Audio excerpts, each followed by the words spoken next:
ಹಾಸನ ಜಿಲ್ಲೆಯ ಈರೇಗೌಡ ಎಂಬ 82 ವರ್ಷದ ವಯೋವೃದ್ಧ H3N2 ವೈರಸ್ಗೆ ಬಲಿಯಾಗಿದ್ದಾರೆ। ಈ ಮೂಲಕ ಕರ್ನಾಟಕ ರಾಜ್ಯದಲ್ಲಿ H3N2 ವೈರಸ್ಗೆ ಮೊದಲ ಬಲಿಯಾಗಿದೆ।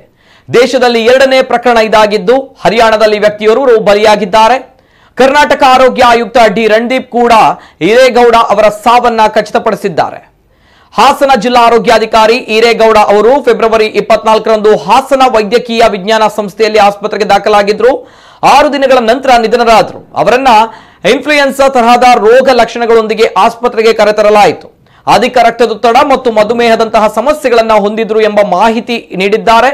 ಆರೋಗ್ಯಾಧಿಕಾರಿಗಳು ಎಲ್ಲಾ ಪ್ರಾಥಮಿಕ ಮತ್ತು ಮಾಧ್ಯಮಿಕ ಸಂಪರ್ಕದ ವ್ಯಕ್ತಿಗಳನ್ನ ಸಮೀಕ್ಷೆ ಮಾಡಿದ್ದಾರೆ। ಆದಾಗ್ಯೂ ಇದುವರೆಗೆ ಅವರ ಗೌಡರ ಪತ್ನಿ ಸೇರಿದಂತೆ ಎಲ್ಲರಿಗೂ ವೈರಸ್ ನೆಗೆಟಿವ್ ಬಂದಿದೆ। ಯಾವುದೇ ಸಕಾರಾತ್ಮಕ ಪ್ರಕರಣಗಳನ್ನು ಸಕಾಲಿಕವಾಗಿ ಗುರುತಿಸಲಾಗಿದೆಯೇ ಎಂದು ಖಚಿತಪಡಿಸಿಕೊಳ್ಳಲು ಅವರು ಮುಂದಿನ 14 ದಿನಗಳವರೆಗೆ ಪ್ರದೇಶದಲ್ಲಿ ಕಣ್ಗಾವಲು ಮುಂದುವರಿಸಲು ಯೋಚಿಸಿದ್ದಾರೆ। ಇನ್ನು ಆರೋಗ್ಯ ಸಚಿವ ಡಾಕ್ಟರ್ ಕೆ ಸುಧಾಕರ್ ಅವರು ಈ ವಾರದ ಆರಂಭದಲ್ಲೇ ರಾಜ್ಯ ತಾಂತ್ರಿಕ ಸಲಹಾ ಸಮಿತಿ ಟಿಎಸಿಯೊಂದಿಗೆ ಸಭೆ ನಡೆಸಿ ಸೋಂಕನ್ನು ತಪ್ಪಿಸಲು ಅನುಸರಿಸಬೇಕಾದ ಅಗತ್ಯ ಮುನ್ನೆಚ್ಚರಿಕೆಗಳನ್ನು ತಿಳಿಸುವ ಮಾರ್ಗಸೂಚಿಗಳನ್ನು ಬಿಡುಗಡೆ ಮಾಡಿದ್ರು। 25 ದಿನಗಳಲ್ಲಿ ಸೋಂಕು ನಿವಾರಣೆಯಾಗುತ್ತದೆ ಎಂದು ಹೇಳಿದ್ರು।